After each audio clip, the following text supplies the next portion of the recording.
I'm going to start my day with giving you some flowers. These actually came from an ex-employee of mine who doesn't even work for me anymore, who sent me flowers because she knew that I probably needed them. So compassion abounds. We can all lift each other up, and that's what I'm here to do for you today and this week. This is the Positivity Challenge, and I have an agenda for you. And I hope to keep it light. I hope to make it fun. I hope to tell you stories that make you crack a smile and feel like you're not in this alone. But at the same moment, and I really want you to hear this, I do not want anyone to make the assumption that if I'm lifting and trying to become buoyant, that I don't take seriously the suffering, the pain, the anxiety, the worry, the illness that is all around us. That one does not negate the other. So when I talk about being positive, I think some people could be like, screw that. Like, I'm not in that place. And I'm mad about people that want me to just be in that place. So I just want to give the great big overarching disclaimer that this is not being positive at the expense of being real. And I'm not going to sort of try to chide you or shame you or chat you into being anything that you're not capable of or that you don't want to be. Because what my whole mission is, what my whole saying is that you're at choice. You get to choose. And if you're not in a place where you feel like you can choose to be positive, then that is also your right. That is your divine human being right, that if you're in a really stuck place and you feel like you have no choice and you're not really in a spot where you want to shift, then I honor that too. So I use a lot of metaphors. I'm a real visual word person. And when I was thinking about this talk today, I was thinking about bowling. And I was thinking about how you go for a strike by rolling the ball straight down the alley. And you can just imagine the satisfying, sound of all those pins cracking as they fall. Strike, right? You hit it dead on. You're smooth. You've got momentum because you're rolling a really heavy ball. And that's what we're going for here, is rolling ourselves on down the alley as straight as we possibly can in the hopes that we hit our target. Are you guys following my metaphor? Are you with me? And what the converse metaphor that I use frequently is a gutter ball. A gutter ball, you cannot seem to get around a gutter ball. Once your ball falls in the gutter, there she stays and rolls sadly, humiliatingly, disappointingly, all the way down the alley until it just disappears in the back and shoots back up for you to try again. It's a gutter ball. There have been many, many, many times in this past week where my ball has been in the gutter. Girls, I have fallen into the gutter and I haven't been able to self-rescue myself out. And I know that you probably felt like this too. This is where you feel like you have no choice. This is where you feel like life is happening to me and it sucks. And damn it. And it's not fair. And I'm hating it. And I want to do over. I want to roll the ball again. I felt this after a series of really hard decisions, really hard conversations, tears shed, compromises made, at a shitty day of work, and I walk out to my car, my little car, and damn it if it's not covered in bird shit. It's like the birds of West Valley decided to convene in the tree above my car and bomb it. Like almost hilarious when you looked at my car. I might share a photo of it later because I took a picture. That's a gutterball moment. We're like, really? Seriously? Now? This is what I get after today? Really, you just feel like somebody's got it out for you, that you can't cut a break, that no matter what you do, it just feels like a gutter ball. You can't win.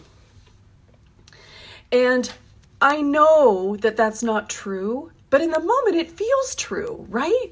Send me a note if that resonates for you, where you just feel so tugged. You're like, I tried not to throw my ball into the gutter, but there it rolled, and now I'm stuck. So the reason why I'm doing this positivity challenge this week is because we are leaders. We are leaders in our lives, and whether or not you are a leader of your corporation, you're an entrepreneur, the founder and CEO, or you're merely the leader of your own household of one, you are a leader. You lead your team, your staff, your direct reports, the people. Or you lead for your community, for your friends, for your family, for your kids. You're a leader. You set the stage, you set the tone, you set the perspective. And if even none of those feel like you applies to you, the most important person that you lead, you know what's coming. The most important people that we lead are our own selves. And this is the essence of my leadership training. What I do for people is I believe that leadership it's an inside job. It starts with you on you. It starts with you gaining command, gaining composure, gaining awareness of yourself. That you know what's happening with you in an intimate, fluent, aware way so that you're able to manage yourself a little bit better. So that then you come from a more centered, grounded, I just want to say grounded, like pinned down, deeply rooted place, because you've sorted yourself, you're aware, you're managed, and you're capable of now moving to the circles, the centrifugal circles that emanate out from you, to your people, to your household, to your family, to your friends, to the people you work with, to your community, to the people you bump into or you encounter in a coffee shop or a grocery store or the gas station. You start leading from right here, from having compassionate awareness and agency over your own self. So, how do you do it? How do you flow your energy to where you want it to go? And this is the little meme that I used for this week, that energy flows where attention goes.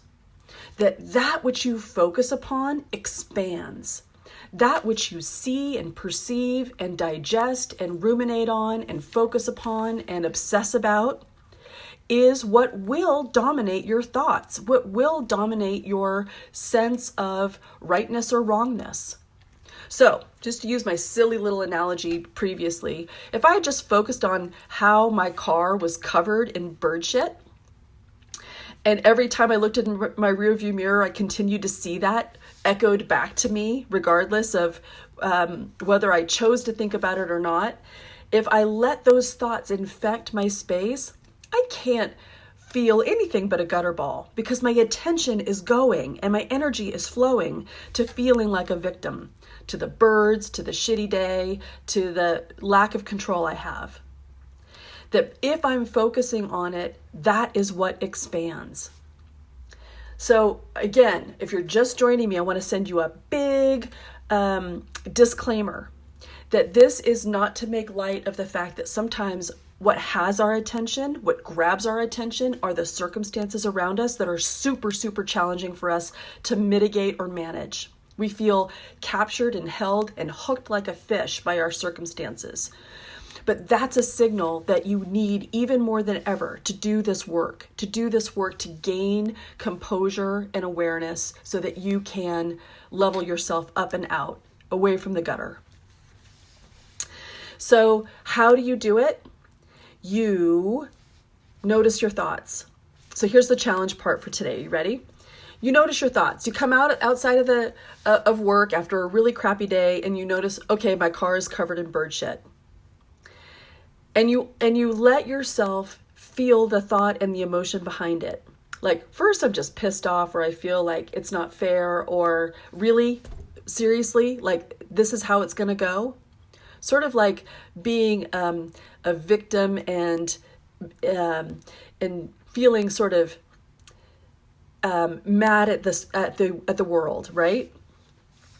But you want to dig a little bit deeper and know the reason why I feel this is because I felt out of control all day. It's because I had to say some hard things and be a certain way that didn't feel comfortable, and I'm not sure I did it right. I'm not sure I did it good. I'm not sure I did it completely. I let people go. I had to fire a whole bunch of people. We call it a layoff, but they don't have a job. It's like a firing. And it hurt, and I didn't feel like it was my decision. It felt circumstantial. It felt unfair. It felt out of control, out of my control, out of their control. And just seeing my car getting nailed with bird shit also felt completely out of my control. So I just need to honor the fact that, like, okay, what I'm really feeling is deep disappointment and a lack of getting to control the circumstances around me, which is kind of fear. It all funnels back down to feeling sort of essentially afraid and sad. So I just needed to kind of come into contact with my reaction is one thing, sort of like, are you kidding me? But the real feeling underneath it was something quite poignant. And I had to take a little moment to breathe into it to really understand what's really here. And then, if you're ready for the challenge, if you have something that really irks you, something that triggers you, and you have that reaction, you have that response, you realize you're hooked, that you're having sort of a negative spiral, you're falling into the gutter of your bowling alley, think about, is there an alternative? Is there a flip? And honestly, it didn't take me long on this one to get to it. One is, we had fun all weekend long washing our cars. My family, like, what else are you going to do? You can't really leave the perimeter of your property, so let's wash our cars. And let's do something as a family. And let's take action on something that pisses us off and make it better. There's nothing like tidying to help the soul lift, right? Make it nicer. But you know, there's something else too. Bird shit means birds. It's springtime. For months here in Salt Lake City, it's been Snowtown. It's winter. It's bleak. It's brown. It's gray. It's moody. And with the coming of birds shitting all over my car means that there's birdsong and there's springtime and there's so many other things that that are here to celebrate. That seasons are going to pass no matter what. No matter how shitty this time is, there's sort of a natural order that's so much bigger than coronavirus or layoffs or all of the things in between that we're dealing with. And that's kind of reassuring to me, to feel like I am out of control. So you can flip it and feel like, shit, I can't control any of this, to feeling like, oh, I don't have to control any of this because I can't control any of this. I never could. Seasons change. Birds come out of their hibernation. The weather gets warmer. Change is constant. And maybe I was just fooling myself thinking I ever had any sense of control over it or any predictability over the cadence of which this year was going to go, or that even we would be employed when we just expect that we will be. And in some very deep way, there's some actual reassurance in surrendering to the fact that it's true that things change and I don't have to worry about it. It's not my job to make the seasons change. It's not my job to wake the birds up. It's not my job to change the snow to sunshine. It's not my job to wake up the tulip bulbs. It's not my job to make sure the sun rises tomorrow. I actually can let go of all of that. So, are you with me? I wonder if you're like, yeah, right, Joe. Not there. Fair enough. It takes a certain ability, and I don't mean like you need to achieve it, but like it takes some time sometimes in your gutter before you're able to, weave your way out, get another ball so that you can bowl again. Fair enough. I do believe you need to feel your feelings and let them be. But when you're ready for those knots to loosen, on the sadness and the disappointment in your heart and in your stomach. Your challenge, your positivity challenge for today is to reframe that which is really triggering you. So you start by writing it down. What's pissing you off? What feels unfair? What's the consequence that you're raging against? What are you so upset about? What do you want to grieve? And give yourself permission. Yesterday I talked about this on my live, that don't layer guilt and judgment on yourself for grieving things that could be seemingly quite simple, or as we would say, a first world problem. No, you can't go to the beach on spring break the way you had planned. And instead of tormenting yourself on top of that disappointment with shame for thinking that way, and for thinking about yourself, and for being disappointed about something like a vacation canceling when other people are suffering, let yourself feel the disappointment. It's true. You can't pretend like it's not true. And you can move through it. You can move through it and past it. So once you come up with your list of things that are pissing you off, triggering you, you feel out of control of, that you're really upset about, you want to start finding other things on another page in your journal, on your list, of what the flip side could be. So the flip side of I can't control any of this and it sucks is, and I don't have to control any of this. And I don't need to control any of this. And I actually can't control any of this. And maybe that doesn't suck. Maybe I can let go and realize that there's some release in not having to muster control. So it's a bit of a deeper dig. If I can lift you up to something more, pedestrian, I am looking right now out my window at something that really disappoints me. I have this beautiful view of the Wasatch Mountains, snow covered. That's where we ski here in Salt Lake City, Utah. And in all of their wisdom, Verizon has decided to erect a big black 5G tower right outside my window that is all I can see right now. Of course the mountains are there, but it's this big black thing that just came out of nowhere. No one asked. They just dug a big hole and put it there, and now it's in my view. Man, does that make me feel pissed off, like really triggered. Actually, of all the things that have happened this week, that one seems to really be the most lasting. Like, really, who did that? Where are the people that chose that? Where are they? And why is this in my neighborhood? Why is this in my view? But the same day that I noticed that they had done this, I walked around the block and noticed that the city had planted a dozen cherry trees in the grass median between the sidewalk and the street. And I'm like, wow. On a day like today, like when the economy's crashing and coronavirus is threatening all of us from being outside, and somebody's job was it to come and plant a dozen beautiful cherry trees that are in full bloom that forevermore will live on this street, I thought, well, I'll take that as a fair trade.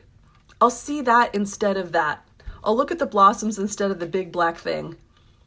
Because it is a choice, and I do feel like I can sit there and be pissed off and look at my big black tower all day and let that negativity stew inside of me like a festering, bubbling source of anger and indignation and negativity. Or I can choose not to, and I can go look at the flowers, and I can go find a higher vibe and a better point of view. I know that might sound like don't worry, be happy, and just focus on the positive. And in some ways it is. But I will say that the world's wisdom traditions do teach that if you channel a sense of love, of compassion, of gratitude, like deep thankfulness and awe for something, if you're able to be in appreciation for something and really milk those feelings, really be in the space of all of those amazing powers that are around us, to love others and be loved, to be able to give comfort and compassion, to be in deep gratitude and appreciation. When you're doing that, when you're doing those feelings, it is impossible to also simultaneously be negative and pessimistic and feel like a victim and feel like you have a terrible set of circumstances. It's almost like physics. Like if all you are looking at is pink, you cannot see black. If all you are focusing on is that which is positive and true in your life, then you're sort of incapable of simultaneously pushing forward negative thoughts and focus on the things that are detracting from your well-being or retracting from your abundant health and happiness and positive outlook. So, to summarize, you need to notice your thoughts and honor the things that are making you angry. And while let those be true, dig deeper with what the real feeling is underneath it, and then ask yourself, is there any other perspective here that I could appreciate, even if it's a small one? It could be like, oh my God, I have a fever. I have a sore throat. I have a cough. I'm scared. And sit for a moment with that until you can find something that you can focus on that is abundant and positive, that gets you back into the awe and the gratitude and the appreciation. It's not easy, but you are in control of your thoughts, and you can choose a more positive thought, a more reassuring thought that is true, that's not just talking yourself out of the fear, but that helps you send yourself your own lifeline. This is what our work is to do. It's to focus on that which we can control and to realize that we always get another bowling ball to roll down the alley. If you get a gutter ball, you can try again. And if you get really good at this, you guys ever go bowling with kids? You can put like the rails up so that you can't even get a gutter ball anymore. Your thoughts can be like those rails in the bowling alley. They can be something that help you stay in the middle of your lane. So that's what I've got for you today. Make your list. Find love, awe, gratitude, appreciation. Find the flip side of that which is pissing you off or stealing your energy or making you feel negative. Write your list. Let me know how it goes in the comments below, and I'll see you same time tomorrow.